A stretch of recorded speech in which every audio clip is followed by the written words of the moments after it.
Hi, Clan fans. All right, good news. I found my ring light. Everything is better right now with all the lighting, so hopefully the quality of the videos will be much better from now on. But yes, I just watched episode 11 of Outlander season 7, and again, so much happened. They're really good at packing a lot of these episodes, which I get there's a lot in the books, so you have to condense it as much as possible, but I was not expecting as much to happen as has happened in the past 3 episodes. So it's just a matter of just kind of like processing everything. But yes, we had a big episode with 11, and let's dive right into that. So we recall from episode 10 that Jamie was lost at sea and Claire was now made a widow, and Lord John was telling her that she needs to marry him in order for her to be protected, because she was being accused of being a spy, which she was. But Lord John does want to protect her because he owes it to Jamie. So she reluctantly agreed because he told her that it's not just you who's going to be in trouble, but even your loved ones. So we start episode 11 with the wedding, and this scene was so well done because there's such a difference between like Lord John saying his vows because he's being sincere and he truly wants to protect Claire, and it's almost like he's kind of saying them to Jamie. But then when you get Claire saying her vows, she is saying them like very quietly, and it's so hard for her to do because she thought in her mind, like, I would never marry another man, even if Jamie died. But she's finding herself in this situation where she doesn't really have much of a choice. And one of the most interesting parts of the scene was while she was reciting the vows, she looks at William, and it's just kind of an interesting moment between them when they're looking at each other. And then she's finally able to finish her vows. And I think it's because she sees Jamie in him, because obviously he's his son, but it's just like, it's almost like Jamie's eyes are on her, and I think she's feeling this sense of guilt. Or she could also be looking at William kind of in an endearing way. Like, even if I don't have Jamie, like, I still have you to protect and everybody. But yeah, that was just such a really well done scene, and Katrina Balfe, like, she always brings the emotions, and we will get into more of that as well. We see Claire struggling with processing her grief. She's alone in her room, and she at one point contemplates killing herself. And you can see, you can really see like Katrina putting all the emotions into this moment where she's like falling prey to her grief, but then as she's about to do it, her mind is telling her like, no, don't do this, you have to stay, you have to be strong. And it causes her to scream and just let out all of her emotions. And meanwhile, you see Lord John downstairs, and he is also trying to process his grief because he lost his best friend. And he hears Claire screaming, and finally he goes upstairs. And this is where the scene gets very intense. I was not expecting... Okay, I knew this was coming, but it was a lot in this moment. So we just kind of see like a lot of back and forth between Lord John and Claire, between them hugging, between her yelling at him, like, you shouldn't be grieving him like I should be grieving him. And just all of a sudden they get very, like, savage with each other, and basically the scene ends there. And you see them the morning after, and it is very obvious they have had sex. And I'm sorry, the moment that they show Claire realizing what happened, and then you see Lord John next to her, and they just have like this really strong look of shame on their faces, which I know it's not really funny in the moment, but just the way Katrina and David Barry played that moment was really well done, because I think they really fell prey to their emotions that night, that they almost kind of thought like, oh, maybe it didn't happen, and then they see each other and they realize, nope, it happened. But they did a great job with that moment. And they do try to find some comfort in each other and talk a little bit. And Lord John does admit to Claire that he does have liaisons. That way he's not entirely lonely. But yeah, it's just, he's kind of found somebody who he can talk to in Claire, because he doesn't usually get to talk to his partners. So it's kind of like this connection that they're starting to build. But there's still a disconnect at the same time, because when they were having sex with each other, they admit that it was Jamie that they were thinking of, that they were pretending they were having sex with. So it's mostly just that Jamie's connecting them more than anything, and they're trying to find a way to connect to each other, but it's still through Jamie. It's still interesting though, because Lord John and Claire have developed a sort of friendship over the seasons, and it is still, like I said, mostly through Jamie, but they also managed to get to know each other and talk things out, and that's something that you can rarely do in that time period. So it's nice to see them kind of relying on their friendship to get them through such a difficult moment in their lives. Another thing that Lord John was talking about while he was in bed with Claire was symbolism of a white deer that he sees every now and then. So it's basically the idea of something that only comes into your life every now and then, not by force, but just something that shows up when you need it. Something that gives you a moment of pause, and it's just such a beautiful imagery that he creates. And it also kind of is a way to help both of them process their grief. So I like any time they put symbolism in, like, it really adds to the dialogue, it adds to the characters and what they're going through. Later, Claire and Lord John go to Mercy's house to check on Henry, and he has made a full recovery. They also learn that Henry plans to stay behind in America instead of going back to England, because he and Mercy want to get married. And this is a shock for Lord John, because he was not expecting this at all. And he tells them that he cannot support their marriage, he can't support them being together. And he tells Henry that he has to go back to England and fulfill his duties and basically maintain his name. So this kind of bothers Claire, because she sees it as bigotry. But after they go back and forth at each other, Lord John tries to explain that he knows how difficult it is being a gay man in that time. How difficult it is for relationships that are different to succeed. He tells her that he knows what it is for your love to be a crime, or considered a crime in that time. And he basically tells her he just doesn't want them to get imprisoned.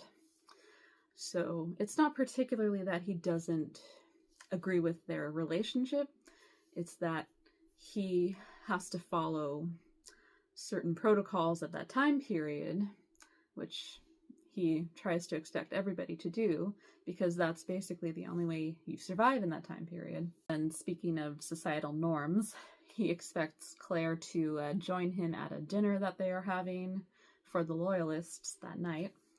And Claire is not happy about it, because clearly she is not a Loyalist.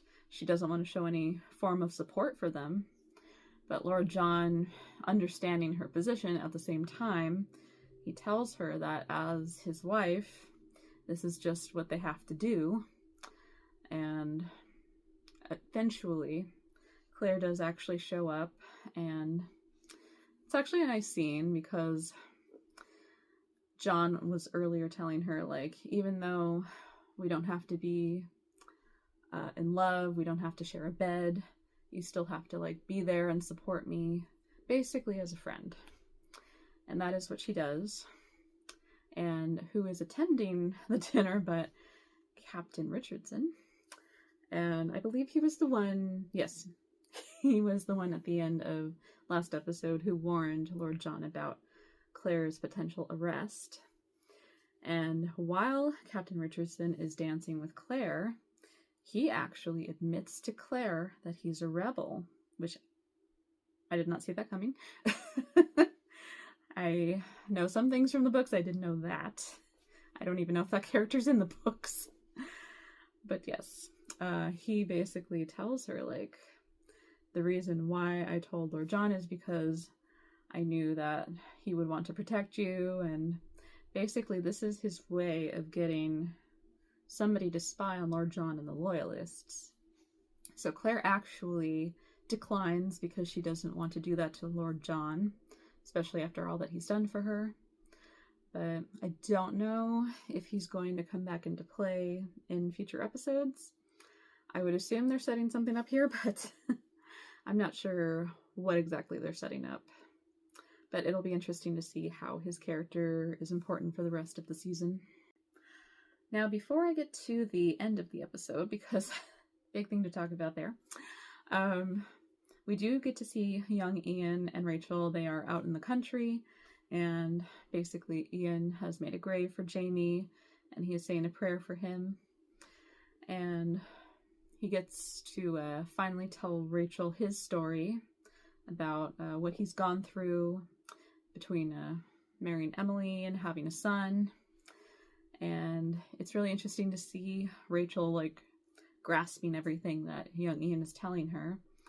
And they do have a discussion about marriage, and she's a little unsure when she learns that he was married.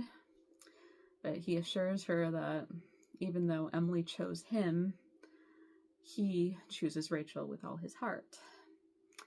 And she finally confirms that she loves him. And they kiss. It was so sweet. Because it's funny because I wasn't sure about what she meant in the last episode. If she just saw him as like a beloved companion, the way she was comparing him to a wolf. But I like that they did actually bring that up in this episode, because, like, he mentions that, like, it wasn't really confirmed if she loves him or not. So I wasn't crazy. But yeah, she finally does say that she loves him, so that was really beautiful.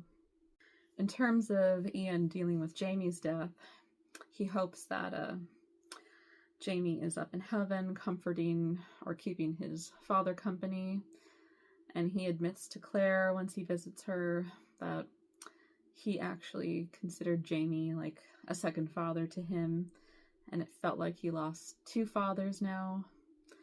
And this scene got to me because I mentioned in another episode, or video I should say, that my grandfather passed away, and I always saw him as a father figure, so I think that's why the scene got to me. And just that Claire, despite her grief, she's able to give Ian some comfort as well.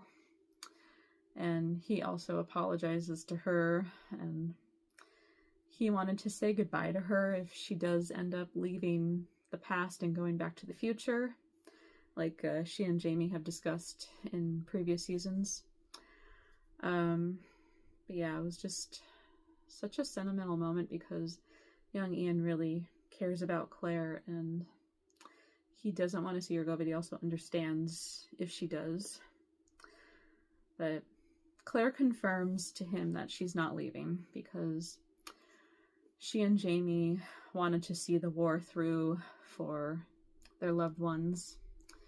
And even though Jamie didn't get to finish the fight, she wants to see it through for him. And that was just such a beautiful scene between them. And don't cry. But yes, I love when we get to have moments between Ian and Claire. Like, their bond is also very special, and it's nice to see them like work off of each other and be there for each other. And I hope we get to see more of that in the rest of the season as well. So Ian and Rachel are off to Valley Forge, so I don't know when we're going to see them again. But in the meantime, we know that they're safe, and They're going to catch up with Denzel, and we'll probably get back to the war maybe in the next episode or two. So we will see them again. All right, now we can get to the big scene where Claire is upstairs in her room, and then Lord John goes to speak with her because basically now that Claire is a hit with the Loyalists, not the result I'm sure she wanted, but you know, it is what it is. They've been invited to all these dinners, and he says, like, even though it's uncomfortable for her, like, they at least have to attend one of them just to keep up appearances. And then right as they're talking, there is a commotion downstairs. And you can hear somebody coming up the stairs, and, you just know that's Jamie. And all of a sudden the doors open, and there he is. There is Jamie, standing right before Claire and Lord John, and oh my gosh, their faces in this moment. Like Claire lighting up like a candle just seeing him, and Lord John with the biggest shocked face like this, like, like, how? He even asks him, like, how in God's name are you alive? And Jamie explains that he was meant to be on the ship that was lost at sea, but the captain decided to move forward, and I guess he wasn't on board. His luggage was, but he wasn't. So that's why the name was on the registry. But there was just basically a misunderstanding in some sense, and yeah. Yeah, I knew this was coming because I've spoiled it for myself. I will say that again. But I didn't know how they were going to handle it in the episode. I didn't know when it was going to happen.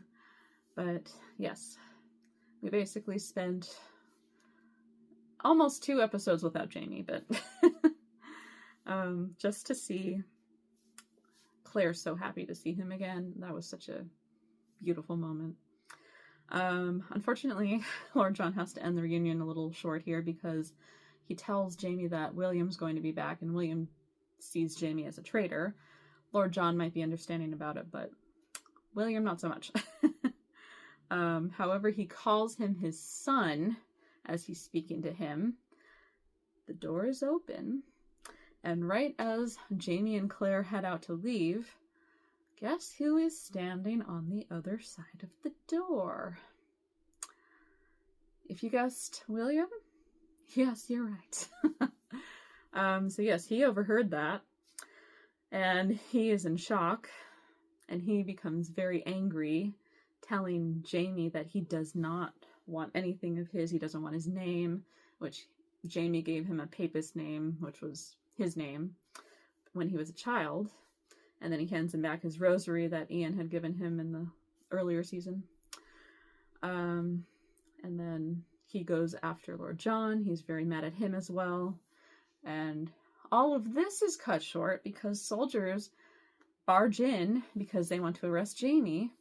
Jamie, thinking quickly, takes out his pistol and he threatens Lord John, and he takes him hostage, basically. It's like this scene is like one thing after another. It's like, oh my god, what is happening? But yeah, so he takes Lord John hostage, and now the soldiers can't arrest him. And just the look on Claire's face at the end. It goes from confusion and panic to her smiling, being happy that, like, yep, this is the life I want. It's just, that moment was like a great way to end the episode. But yes, Jamie's alive. All is well. Except for the part where they want to arrest him, and the part where William is mad, but he'll get over it eventually. But yes, great ending to the episode. And I will say, like, I was not a fan of the last episode, just because things felt a little rushed, to be honest. I felt like this episode paced things a little better, and honestly, the pacing really makes a difference with how, like, all of this stuff in one episode is going to come off in our minds. And I think it was mostly just me that felt strange about the last episode, but I like this one a lot better, personally. Before I end this recap, there's one thing I didn't cover yet. So we did catch up with Roger and Buck again, so they're on the road, and Roger is determined to find his father, who he learned that he's most likely in the past because Dougal had found military dog tags from World War II. And they're trying to look for him and asking questions like, have you seen this man? And they come upon a military jacket. However, a man, a farmer, I believe, puts the jacket on and he threatens Buck and Roger, like, if you don't get away, then we will kill you. And basically, Roger is concerned because he knows his father wouldn't have just given up the jacket. Buck tries to reassure him, like, he probably just had to sell it for food or something. But Roger feels a strong sense that he's meant to find his father. He's hoping this will lead to Jemmy as well. However, we learned something interesting in this episode. So we finally get back to Bree. We only saw her for like 5 seconds in the first episode. She is at home and she's just struggling with the worry that she is dealing with between her son being kidnapped and Roger being in the past, not knowing what's going to happen with them. But while she's in the kitchen, and I will say this was the biggest jump scare I was not expecting. She turns around and all of a sudden, Rob freaking Cameron is there. And oh my gosh, that freaked me out. So yeah, he obviously definitely a bad guy. He threatens her and he tells her that he has her son and that he will not tell Rob where the gold is. So he wants Bree to force Jemmy to tell him where the gold is, and then he wants them to travel with him to America to get the gold. Once they have the gold, they're free to go. But do we trust his word? That's the question. But yes, basically, Rob set up Jemmy's kidnapping into the past by placing the scarf at the stones just to get rid of Roger. So now Roger is in the past looking for his son who isn't there. Yeah, not good. So, yeah, Bree's in a bad situation here. However, she has the best cat-like reflexes, and while she turns to grab Rob a glass of wine, she swings a pan right into his Rob Cameron and knocks him out. And oh my gosh, I love that moment. Like, that is a top season 7 moment for me. Like, Brianna, she's nailing it this season. She didn't have much screen time in second half so far, but just that one scene, perfect. But yes, we are probably going to see her trying to figure out how to get to Roger because, well, she has to find Jemmy first. So yes, she has to find Jemmy. I don't know if she's going to have Rob arrested or if she's going to, like, hold him hostage until he reveals where Jemmy is. We'll have to see where that goes, but this episode was really good in my opinion. I think so far it's one of my top favorite episodes of season 7. And I didn't tell the title. It's 100 of Stones, which is basically, it sums up everything that everybody is feeling. Like, they're feeling all this pressure on them. Roger's feeling the pressure of trying to find his father. Claire's feeling the pressure of having to marry Lord John while she feels like she's betraying Jamie. And then, if we want to see a literal meaning of it, Ian placing the stones at Jamie's grave. Yes, I think this episode deserves a 10, in my opinion. Just start to finish. Well done, well paced, and I am so excited to see where it's going to go in the next one. Very obviously, Jamie's going to be mad. He is going to be furious when he learns, because they didn't tell him at the very end here, because they were in such shock. They didn't tell him that they are married, because they thought he was dead. So That'll be a roller coaster to watch. Yeah. Yeah, I'm also curious to see Ian and Rachel's relationship develop some more. And it looks like we are going to get back into the Revolutionary War on the American side. We've been away from that for a few episodes, but I think it's time to get back into it. Yes, tell me what you all thought. What did you all think was the most shocking moment of the episode? I know what you're going to say. But yeah, let me know. And I will see you for episode 12. Bye, everyone.